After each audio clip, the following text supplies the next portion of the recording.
अस्सलाम वालेकुम स्टूडेंट्स। आज हम स्टार्ट कर रहे हैं एक्सरसाइज 23.1 जो कि काफ़ी इम्पोर्टेंट और इंटरेस्टिंग एक्सरसाइज है। इसमें पहले तो आपको कॉन्सेप्ट बताया जाएगा कि पाइथागोरस थ्योरम होता क्या है।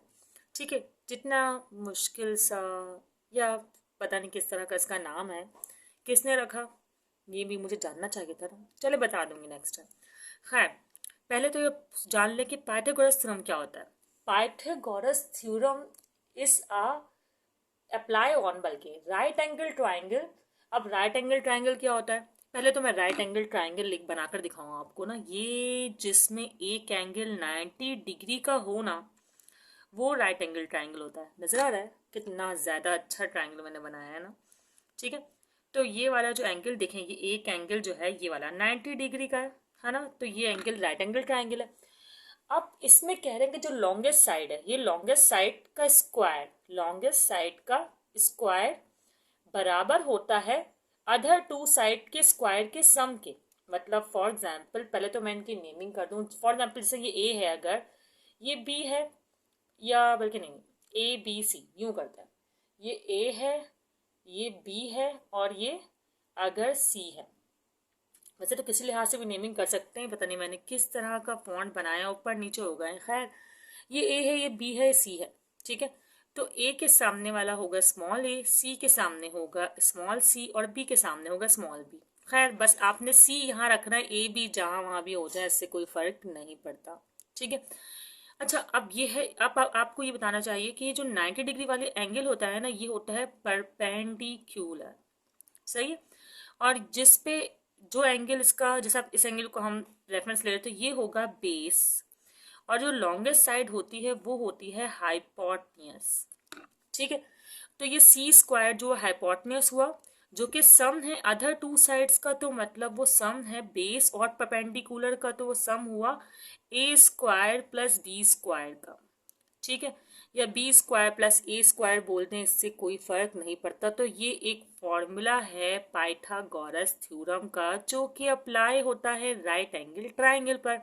सही, इसी के बेस पर हम तमाम क्वेश्चन सॉल्व करेंगे, और इतने कोई मुश्किल नहीं है। ठीक है, लेकिन क्वेश्चन सॉल्व करने से पहले ये जान लें कि इस अगर हमें इन दो वैल्यूज दी हुई हैं, इनका स्क्वायर करके सम करेंगे, तो मतलब इन दोनों का आंसर सेम होना चाहिए। फॉर एग्जांपल, अगर यहाँ 15 है तो यहाँ 15, यहाँ 25 है तो यहाँ का सम का भी, स्क्वायर का सम भी जो है वो 25 आएगा। स्टूडेंट्स, ये बहुत सिंपल सा क्वेश्चन है आपके पास, इसे हम सॉल्व कर लेते हैं। देखें, हमारे पास जो फॉर्मूला है C square A square plus B square, तो C square is equal to A square plus B square. में पहले लिख रही हूँ फॉर्मूला, लेकिन आप लोग डायरेक्टली फॉर्मूला नहीं लिखिएगा, बोलेगा बाय अप्लाइंग पाइथागोरस थ्योरम। ठीक है, अब सी हमारे पास 34 है, और वैसे भी जो लॉन्गेस्ट साइड होगी उसे ही आप सी कंसिडर कीजिएगा। ठीक है, तो हो गया 34 का स्क्वायर, और ए हमारे पास जो है वो 16 का स्क्वायर है, और बी जो है हमारे पास 30 का स्क्वायर है। अच्छा, एक और बता दूं, कुछ लोगों ने सब बी स्क्वायर पहले लिखा हुआ, ए स्क्वायर बाद में लिखा हुआ, इससे कोई फर्क नहीं पड़ता। आप लोग जिस तरीके से भी करेंगे वो सही होगा। अब 35 का अगर हम स्क्वायर करेंगे तो वो आएगा 1156, 16 का स्क्वायर करेंगे तो आएगा 256, एंड देन 30 का स्क्वायर करेंगे तो आएगा 900। सही है, तो 256 एंड 900 को जब सम करेंगे तो आ जाएगा 1156। तो आप देखें कि ये दोनों साइड बराबर हो गई, और हमें करना भी यही था। अगर दोनों साइड बराबर आएंगी तो ये राइट ट्राइंगल है, और अगर दोनों साइड मतलब पाइथागोरस थ्योरम को फॉलो करेगा तो ये राइट ट्राइंगल है, और अगर दोनों साइड बराबर नहीं आएंगी तो ये राइट ट्राइंगल नहीं है। लो, राइट में टी नहीं बनाया हुआ मैंने, क्या काम करती हूँ। Right, okay. चलें भाई, अब ये वाला क्वेश्चन कर लेते हैं। वो ही बोलेंगे बाय अप्लाइंग पाइथागोरस थ्योरम, तो बोल दीजिएगा ना आप लोग। ठीक है, और फिर चलें एक और स्टेप मैं बढ़ा देती हूँ। वो स्टेप ये है कि भाई हाइपोटेनस ऐसे ही समझाने के लिए, ज़रूरी नहीं है आपको वहाँ लिखने की ज़रूरत नहीं है बिल्कुल भी, और टेंशन लेने की तो बिल्कुल भी ज़रूरत नहीं। तो क्या परपेंडिकुलर स्क्वायर और बेस स्क्वायर। सही है, अब मैं करूँगी इस पर सी स्क्वायर, और परपेंडिकुलर किसको बोलूँ भाई, मैं किसी को भी बोल सकते, इससे कोई फर्क नहीं पड़ता। तो मैं यहाँ इस बार बी स्क्वायर रख लेती हूँ, ताकि आप लोग को ये पता चल सके कि बी स्क्वायर और ए स्क्वायर के आगे पीछे होने से कोई फर्क नहीं पड़ता। ठीक है, कोई और वजह नहीं है, इसको बी स्क्वायर को पहले रखने की कोई और वजह नहीं है। सही है, आप ए स्क्वायर भी पहले रख सकते हैं। सही। बस समझाना मकसद होता है हर तरीके से, ताकि कॉन्सेप्ट आप लोग का क्लियर हो जाए। फिर भी लें, फिर से मैंने सी लिख दिया, लेकिन यहाँ रखें सी की वैल्यू जो कि है यहाँ पर 10, तो मैंने 10 जो है सी की वैल्यू रख दी। बी की वैल्यू मैं यहाँ पर यही 8 रखूंगी, क्योंकि 8 ही सपोज किया, और ए की वैल्यू मैं रखूंगी 6। ठीक है, तो 8 8 जा हो जाएगा 64, 6 6 जा हो जाएगा 36, 10 10 जा हो जाएगा 100। तो ये 100 हो गया, और इन दोनों का भी सम करेंगे तो क्या आ जाएगा 100। सही। अब 100 आ गया ना, तो उसका मतलब कि ये राइट एंगल ट्राइंगल है। पता नहीं उन्होंने एंगल क्यों नहीं लिखा, लेकिन चले कोई बात नहीं। Right angle triangle, right triangle बोले एक ही बात है, तो यहाँ भी इस तरह की एक वर्डिंग लिख देनी है, जो कि अभी बस 1 मिनट में लिख रही हूँ। ये मैंने लिख दिया, hence it is right triangle. चले हम इस क्वेश्चन को करते हैं। क्या करना है, कुछ नहीं, वही C square is equal to A square plus B square, then colour change. और सी स्क्वायर कितना है यहाँ पर 25 का square, and then A square is 15 का स्क्वायर, प्लस बी स्क्वायर मतलब 20 का स्क्वायर, देन 15 15 से पहले 25 25 जार क्या होगा 25 25 जार हो जाएगा 625, 15 15 जार हो जाएगा 225, एंड 20 20 जार हो जाएगा 400। देन इन दोनों को, ये 625 तो ऐसे ही लिखेंगे ना कॉपी, और इन दोनों को कर लें जमा, तो क्या आएगा 625 आ जाएगा। ठीक है, तो इसका मतलब ये भी वेरीफाइड हो गया है। यस। अब एक और क्वेश्चन करते हैं, और फिर मैं दोनों का जो आंसर है ना एक साथ रिप्रेजेंट करूँगी। अब अभी ये पार्ट बाकी है बॉस, तो आप क्या करेंगे, पाइथागोरस थ्योरम अप्लाई करेंगे। राइट एंगल ट्राइंगल प्रूफ करने के लिए वर्डिंग जरूर लिखेंगे, मैंने फिर नहीं लिखी, चले कोई नहीं। C square is equal to A square plus B square, ये क्या बी लॉन्गेस्ट साइड से बड़ा है? बिल्कुल नहीं। जब कोई स्क्वायर रूट में वैल्यू होती है, तो वो जब स्क्वायर रूट करते हैं तो वो वैल्यू छोटी हो जाती है। ठीक है, तो इस वक्त सी ही लॉन्गेस्ट साइड सी ही है, तो हम सी को यहाँ लिख देते हैं 15 का स्क्वायर, और ए यस ऐसे ही 13 का स्क्वायर, और बी स्क्वायर रूट 56। ठीक है, अब स्क्वायर से रूट हो गया कैंसिल, और 15 15 जार क्या हो जाएगा 225। सही। 13 13 जार हो जाएगा 169, एंड ये 56 एज इट इज आ जाएगा, क्योंकि इस पर स्क्वायर रूट था। अब 225 तो हम यूं ही लिखेंगे, और इनको ऐड कर देंगे तो हो जाएगा 225। तो ये हो गया वेरीफाइड। अब मैं वर्डिंग को थोड़ा चेंज कर रही हूँ, मैं यहाँ लिख रही हूँ वेरीफाइड, और वहाँ भी लिख रही हूँ वेरीफाइड। मतलब बता रही हूँ कि हम इस तरह भी लिख सकते हैं और इस तरह भी लिख सकते हैं। मतलब जो जो चांसेस हैं, इसलिए डिफरेंट डिफरेंट तरीके जो मैं डिफरेंट क्वेश्चंस में इस्तेमाल करती हूँ। तो ये हमारा हो गया पहला क्वेश्चन मुकम्मल। ठीक है स्टूडेंट्स, अब ज़रा क्वेश्चन नंबर 2 कर लें, जिसमें हमें फिगर दी भी होंगी, और ये मैंने माइक्रोस्कोपिक सा ट्राइंगल बनाया हुआ है, काफ़ी स्मॉल हो गया, लेकिन चलें कोई बात नहीं। पता तो चल रहा है ना कि भाई लॉन्गेस्ट साइड कौन सी। अच्छा, ट्राइंगल में ना हमें ये देखना होता है कि लॉन्गेस्ट साइड कौन सी है, उसको हाइपोटेन्यूज लेना होता है। तो ये देखिए, ये रही लॉन्गेस्ट साइड, ये अच्छा खासा ट्राइंगल था, मैंने इसमें टेढ़ी सी लाइन ड्रॉ करके आपको दिखा दिया। ठीक है, अब प्रॉब्लम ये है कि ये तो 90 डिग्री का एंगल है, तो बेस किसको लें और परपेंडिकुलर किसको लें? तो इन शॉर्ट इसी को परपेंडिकुलर ले लें। वैसे आप इसको भी परपेंडिकुलर ले सकते हैं अगर इस तरफ से आप एंगल को रिप्रेजेंट करेंगे, लेकिन खैर छोड़। अब ये कर रहे हैं आप सी स्क्वायर, ज़्यादा बिल्कुल अपने दिमाग को उलझन में ना डालें और सिंपली तरीके से सॉल्व करें। सी तो हमें मालूम नहीं है, इसमें कहा अननोन साइड, अननोन साइड ही बोला है ना, बोला ही नहीं है, अननोन बोल दिया है। अननोन वैल्यूज ये लिखना था। ठीक है, तो अननोन वैल्यू ये है इस वक्त, तो ये एक्स स्क्वायर ऐसे ही रहेगा स्क्वायर, क्योंकि इस पर स्क्वायर लगा। ए हम किसको सपोज करें, चल 24 जो हो गया वो ए हो गया। नहीं नहीं नहीं, हाँ 24 हम ए सपोज कर रहे हैं। ठीक है, और ये बी जो हम सपोज कर रहे हैं वो 7 सपोज कर रहे हैं। सही है।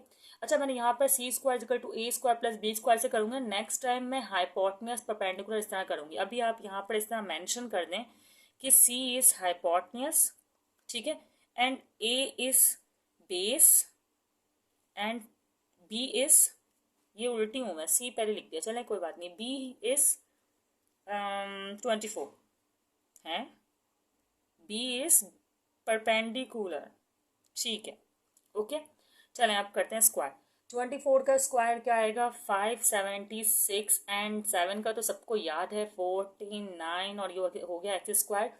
अब इन दोनों का जो है वो सम क्या होगा 625। अब आपको पता है कि आपको अननोन वैल्यू निकालनी है, तो taking square root on both side, ठीक है, इस तरह लिखें पहले आप और फिर स्क्वायर रूट लगाएं, क्योंकि आपको पता है स्क्वायर को कैंसिल करने के लिए आपको स्क्वायर रूट लगाने की नीड पड़ती है।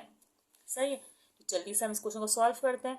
अब स्क्वायर रूट लगाएंगे तो क्या आंसर आएगा? आंसर आएगा 25 शायद, बल्कि नहीं 25 ही आएगा। ठीक है, अब मैंने स्क्वायर रूट लगा दिया तो मेरा आंसर आ गया 25। ये अननोन वैल्यू जो है आपके पास आ गई है। बुक में ना यूनिट में एक्सप्रेस किया गया है तो मैं भूल गई थी, तो यूनिट ही आंसर है, बॉक्स से बाहर है, तो क्या हुआ? चलें भाई, अब नेक्स्ट क्वेश्चन करते हैं। नेक्स्ट क्वेश्चन में मैंने कहा था मैं किस और तरीके से करवाऊंगी, तो मैं फॉर्मूला इस तरह लिखवाऊंगी कि हाइपोटेन्यूज का square is equal to base का स्क्वायर प्लस परपेंडिकुलर का स्क्वायर। ठीक है ना? अब आप देखें यहाँ पर मिसिंग साइड कौन सी है? हाइपोटेन्यूज ये लॉन्गेस्ट साइड है, तो लॉन्गेस्ट साइड तो इस बार गिवन है, तो 13 का कर लेंगे हम स्क्वायर। बेस ये है 5, ये भी गिवन है।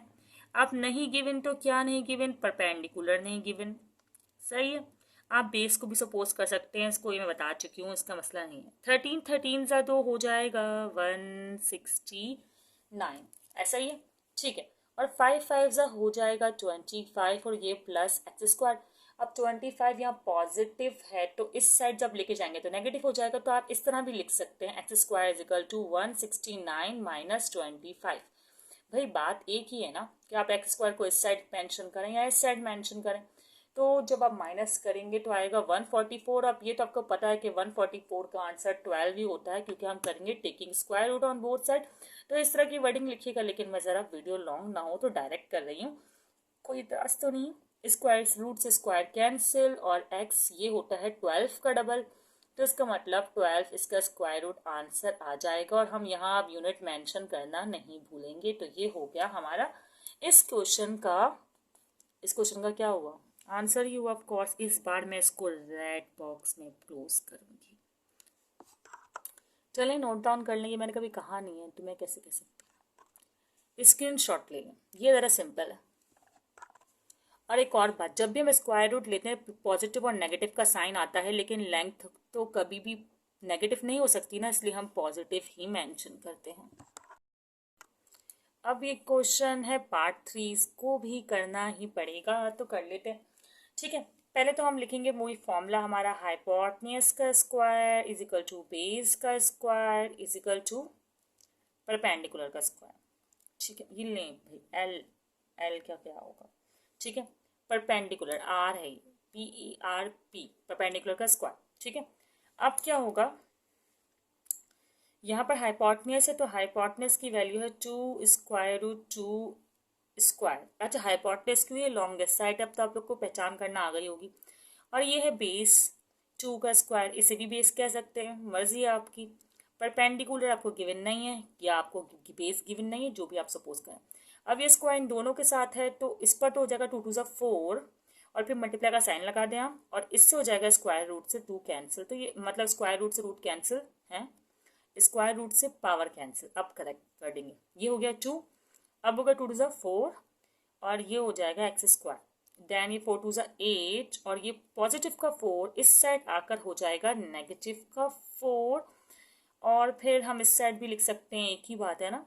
तो 8 में से 4 गया तो 4 आएगा। अब हम बोलेंगे भाई taking square root and both side, तो ये देखिए मैंने लिख दिया, ये इनविजिबल सा लिखा हुआ नजर आ रहा होगा आप लोग को, नहीं लिखा लेकिन चलेंगे आप लोग लिख लीजिएगा। तो ये हो गया एक्स इज इक्वल टू 2, सही है ना। तो क्या आ गया, X is equal to 2 unit, और मैंने कहा है कि पॉजिटिव मेंशन करते हैं क्योंकि लेंथ नेगेटिव नहीं होती। चलें जल्दी से अब इस क्वेश्चन को भी कवर कर लेते हैं। इजी सा क्वेश्चन है। हाइपोटेन्यूज यहाँ पर है 17, मैंने लिख दिया 17 और बना दिया स्क्वायर। बेस यहाँ पर x है, लिख दिया x और स्क्वायर। परपेंडिकुलर है 8 8 और स्क्वायर। ठीक है, तो 17 17 are 2 18 9, okay, and X square are X square, 8 8 are 64। 64 positive का है, इस साइड जाकर माइनस का हो जाएगा, तो मैं एक्स स्क्वायर को इस साइड लिख दूं तो भी कोई फर्क नहीं पड़ेगा, तो मैं 289 माइनस 64 लिख रही हूँ। ठीक है, अब एक्स स्क्वायर हो गया, 289 64 निकाल दो कोई भाई, 225। ठीक है, 225 आ रहा है, चलो अच्छी बात है। अब 2 to 5 में कर लेंगे स्क्वायर रूट। स्क्वायर रूट क्यों करेंगे? क्योंकि इस वैल्यू पे स्क्वायर रूट स्क्वायर है, तो taking square root on both side, square से रूट कैंसिल और इसकी निकलेगी रूट की वैल्यू, तो ये होता है 15 के बराबर। तो 15 यूनिट्स जो है वो आ जाएगा हमारा आंसर। ज़रा जल्दी में तो नहीं बताया है ना, जल्दी में इसलिए बताया क्योंकि 3 पार्ट्स आप लोग कर चुके हैं, लेकिन आपको तमाम सॉल्यूशन प्रोवाइड करने होते हैं, तो इसलिए ये क्वेश्चन भी मैंने आपको ज़रा जल्दी बताकर करवा दिया। अब आप इसकी प्रैक्टिस कर लीजिएगा। नेक्स्ट क्वेश्चन करते हैं, क्वेश्चन नंबर 3। अब हम करने वाले हैं थर्ड क्वेश्चन। थर्ड क्वेश्चन में ये कह रहे हैं the 3 sides of a triangle are measure 9.5, 7.5 and x centimetre. पहले तो मैं ट्राइंगल बनाऊंगी, ठीक है ना। ये मैं बना रही हूँ ट्राइंगल, सही है। कहाँ बनाऊँ? चलो यहाँ बना देती हूँ। ये मैं बना रही हूँ ट्राइंगल, सही। अब इस ट्राइंगल की जो 3 साइड्स हैं, लाइक ए, बी एंड सी, इसमें से एक का हुआ 9.5 सेंटीमीटर, तो ये तो लॉन्गेस्ट साइड हो गई, तो ये तो मैं यहाँ हाइपोटेन्यूज पर ही लिखूंगी। फिर लिखा हुआ 7.5 सेंटीमीटर। अब वो मेरी मर्जी, मैं बेस बनाऊं या परपेंडिकुलर बनाऊं, तो मैं इसको बेस पर ही लिख रही हूँ, सही। परपेंडिकुलर पर भी लिख सकती हूँ। और ये रहा x सेंटीमीटर, ये तो हमें मालूम करना है, यही तो हमें मालूम नहीं है। क्यों? आगे कहा हुआ for what value of x will the side represent right angle triangle, मतलब कि हमें इसको राइट एंगल ट्राइंगल ही कंसिडर करना है। एंड देन पाइथागोरस थ्योरम लगाकर सॉल्व करके x की वैल्यू मालूम करनी है। सिंपल कि ऐसा क्या x ऐड होगा कि पाइथागोरस थ्योरम को फॉलो करेगा या राइट एंगल ट्राइंगल प्रूव होगा, ठीक है। तो मैं जल्दी से पहले तो उसको कंसिडर कर लेती हूँ कि ये है राइट एंगल ट्राइंगल। जब मैं इसे कंसिडर करूंगी तभी तो मैं पाइथागोरस थ्योरम अप्लाई कर सकूंगी। कंसिडर राइट एंगल ट्राइंगल, ठीक है। राइट एंगल नहीं बोल रहे लोग, चलो कोई बात नहीं, राइट ट्राइंगल कह दें, वैसे तो एंगल ही हम यूज करते हैं। चले, राइट ट्राइंगल विथ मेजरमेंट्स, क्या मेजरमेंट्स है? ए बी है, कितना है? 9.5 सेंटीमीटर, और बी सी है 7.5 सेंटीमीटर, और ए सी जो है वो हमें करना है मालूम, जो कि है x सेंटीमीटर। ऐसा ही कुछ लग रहा है, ठीक है जी। अच्छा, ये तो हम कर लेंगे, और लेकिन ये आपको सही वीडियो बन रही नज़र आ रहा होगा, नज़र आ ही रहा होगा। चलिए, अच्छा अब आपको अप्लाई करना है पाइथागोरस थ्योरम, जो कि क्या होता है, हाइपोटेन्यूज का square is equal to base का स्क्वायर प्लस परपेंडिकुलर का स्क्वायर, ऐसा ही है ना। अब हाइपोटेन्यूज तो क्या है, लॉन्गेस्ट साइड, तो हम इसे लिख देंगे 9.5 सेंटीमीटर। सेंटीमीटर अभी मेंशन करूँ नहीं, एंड में मेंशन कर दूंगी। Square is equal to base मैंने रखी है, हाँ बेस है 7.5 सेंटीमीटर, मतलब स्क्वायर, और प्लस एक्स का स्क्वायर, ठीक है। 9.5 का स्क्वायर आएगा आपके पास 90.25, और 7.5 का स्क्वायर आएगा आपके पास 56.25, plus X square as it is आएगा, ठीक है ना। कर लें कैलकुलेटर से, देख लें एक बार। आपके प्लस का माइनस उसका हो जाएगा यहाँ पर आकर, इज इक्वल टू के इस साइड मूव कर कर, तो हम 56.25 को जो है ना वो 90.25 से कर लेंगे माइनस, तो हमारे पास आंसर आएगा 34, ठीक है। और फिर हम करेंगे इसका स्क्वायर रूट, तो 34 का स्क्वायर रूट क्या होता होगा, मैं कैलकुलेटर से एक बार कर लूँ। 34 का जो स्क्वायर है ना वो पॉइंट में आ रहा है, तो आपकी बुक में इसे स्क्वायर रूट में ही मेंशन किया हुआ है, इससे कोई फर्क नहीं पड़ता। तो 34 यूनिट्स जो है वो आपका आंसर आ गया इस वाले क्वेश्चन का, ठीक है स्टूडेंट्स। यहाँ पर हमने क्वेश्चन नंबर 3 तक जो है सॉल्व कर लिया। अब नेक्स्ट वीडियो में इसी तरह के और क्वेश्चंस को हम सॉल्व करेंगे। आपको कोई प्रॉब्लम हुई हो या हमें कोई इम्प्रूवमेंट करनी हो तो कमेंट सेक्शन में ज़रूर कमेंट्स करके अपनी राय का इजहार किया करें। अपना ख्याल रखिएगा, दुआ में याद रखिएगा। अल्लाह हाफिज़।